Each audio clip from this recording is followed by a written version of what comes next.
సూర్యాపేట దగ్గర ఉధృతంగా ప్రవహిస్తోంది నల్లబండగూడెం చెరువు. జాతీయ రహదారిపై పెద్ద ఎత్తున వరద నీరు ఆగిపోయింది. కోదాడ విజయవాడకు రాకపోకలకు అంతరాయం కలుగుతోంది. రామాపురం బ్రిడ్జ్ పై వాహనాలు నిలిచిపోయాయి. హైదరాబాద్ నుంచి విజయవాడ వెళ్లే వాహనాల్ని దారి మళ్లిస్తున్నారు పోలీసులు. సూర్యాపేటలో నల్లబండగూడెం చెరువు ఉధృతంగా ప్రవహిస్తోంది. ఆ దృశ్యాలు మనం చూడొచ్చు. వాహనాల రాకపోకలు ఎంత కష్టంగా సాగుతున్నాయో. నల్లబండగూడెం చెరువు ఉధృతంగా ప్రవహిస్తున్న కారణంగా జాతీయ రహదారిపై పెద్ద ఎత్తున వరద నిలిచిపోయింది. కోదాడ విజయవాడ మధ్య రాకపోకలకి తీవ్ర అంతరాయం కలుగుతోంది. రామాపురం బ్రిడ్జ్ పైన కూడా పెద్ద ఎత్తున వాహనాలు నిలిచిపోయాయి. హైదరాబాద్ నుంచి విజయవాడ వెళ్లే వాహనాల్ని కూడా దారి మళ్లించాల్సి వస్తోంది. నల్గొండ, మిర్యాలగూడ, గుంటూరు మీదుగా వెళ్లాలని సూచిస్తున్నారు పోలీసులు.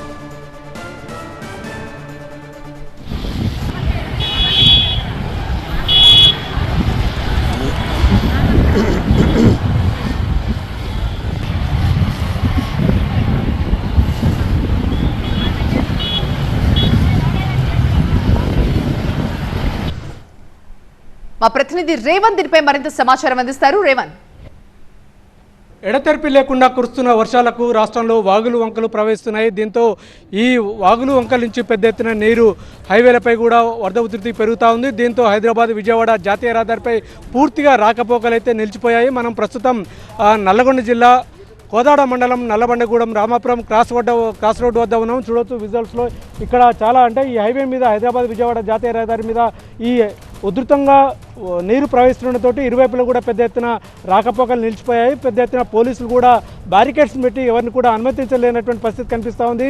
కోదాడ మండలంలో ఉన్నటువంటి నల్లబండగూడెం చెరువు అయితే పెద్ద ఎత్తున అలుగు పోస్తోంది. దాంతో ఆ నీరంతా ఇక్కడ ఈ వంపు ప్రాంతంలో ఉన్నటువంటి మనకు కనిపిస్తున్నటువంటి దూరంగా కనిపిస్తున్నటువంటి ఆ ప్రాంతంలో ఆ నీరంతా వెళ్తుంది. దీంతో హైవే మొత్తం పూర్తిగా జల దిగ్బంధంలో చిక్కుకోవడంతో పోలీసులు అయితే హైదరాబాద్ విజయవాడ జాతీయ రహదారిపై పూర్తిగా రాకపోకలు అయితే నిలిపివేశారు. దీంతో హైదరాబాద్ విజయవాడ జాతీయ రహదారిపై ఇరువైపులా అటు విజయవాడ వైపు ఇటు కోదాడ వైపు పూర్తిగా దాదాపు 2-3 కిలోమీటర్ల మేర ట్రాఫిక్ జామింగ్ అయినటువంటి పరిస్థితి కనిపిస్తుంది. ఎందుకంటే ఎటువంటి ప్రమాదాలు లేకుండా ఉండేందుకు కూడా అధికారులు అయితే పోలీసు అధికారులు ఇప్పటికే ట్రాఫిక్ డైవర్షన్ కూడా చేస్తున్నారు. ముఖ్యంగా హైదరాబాద్ నుంచి విజయవాడ వెళ్ళే ప్రయాణికులైతే ముఖ్యంగా నల్గొండ, మిర్యాలగూడ, గుంటూరు తదితర ప్రాంతాల నుంచి పెద్ద ఎత్తున అంటే విజయవాడకు వెళ్ళాలని చెప్పి సూచిస్తున్నారు. మరోవైపు ఖమ్మం మీదుగా వెళ్ళే అవకాశం ఉన్నప్పుడు కూడా ఖమ్మంలో కూడా పాలేరు ఉధృతంగా ప్రవహిస్తుండటంతో అటువైపు కూడా వాహనాలు అయితే మళ్లించకుండా వద్దని చెప్తున్నారు. ముఖ్యంగా పోలీసులు అయితే ప్రత్యేకంగా ఈ అంటే అత్యవసర ప్రాణులు ఉంటేనే మాత్రం బయటకు వెళ్ళాలి, విజయవాడ వెళ్ళే వాహనాలు ఎట్టి పరిస్థితుల్లో కూడా అంటే బయటకు వెళ్ళొద్దు, ప్రయాణం చేయకూడదని పోలీసులు అయితే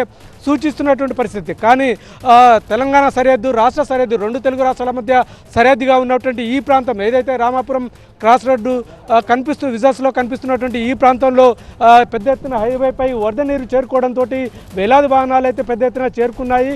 పోలీసులు కూడా ఎవరిని కూడా అనుమతించడం లేదు. మనం విజువల్స్ చూడవచ్చు. చాలా వరకు ఆ బ్రిడ్జి మీద ఉన్నటువంటి ఏదైతే 2 తెలుగు రాష్ట్రాల మధ్య కనిపిస్తున్నటువంటి ఆ బ్రిడ్జి మీద కొన్ని వాహనాలు నీటిలో కూడా చిక్కుకుపోయినటువంటి అంటే వాహనాలు కనిపిస్తాయి. లారీతో పాటు మిగతా ప్రాంతంలో అక్కడ ఉన్నటువంటి కొన్ని వాహనాలు కూడా అక్కడే ఉన్నాయి. దాంతో పోలీసులు ఎవరు కూడా అటువైపు అనుమతించడం లేదు. ప్రమాదాలు జరగకుండా ఉండే ఉద్దేశంతో వాహనాల రాకపోకలను నిలిపేశారు. రాత్రి నుంచి కూడా ఎడతెరిపి లేకుండా కురుస్తున్నటువంటి వర్షాలకు అంటే ఈ రాకపోకలకు ఇబ్బంది కలగకుండా ఉండేందుకు హైదరాబాద్ నుంచి విజయవాడ రహదారిపై రాకపోకలను డైవర్షన్ చేశారు. కానీ ఈరోజు మధ్యాహ్నం నుంచి కొంత అంటే తెరిపి ఇచ్చినప్పటికీ కూడా అంటే నీట మునిగినటువంటి గ్రామాల నుంచి జనం వస్తున్నటువంటి తేరుకున్నప్పటికి కూడా కానీ నల్లబండగూడెం చెరువు యొక్క వరద నీరు, అలుగు నీరు ఎక్కువగా ఉధృతంగా ప్రవహిస్తుండటంతో హైదరాబాద్ విజయవాడ జాతీయ రహదారిపై నీరు అయితే చాలా ప్రవాహంగా ప్రవహిస్తుంది. దీంతో రాకపోకలు నిలిచిపోయాయి. అయితే ఇదే పరిస్థితి కొనసాగకుండా దాదాపు రాత్రి వరకు కూడా ఇదే పరిస్థితి కొనసాగే అవకాశం ఉన్నట్టు పోలీసులు అయితే చెప్తున్నారు. ఎవరికి కూడా అత్యవసర పని తప్పితే మిగతా అవసరాల కోసం బయటికి వెళ్ళవద్దని చెప్పి పోలీసులు సూచిస్తున్నారు.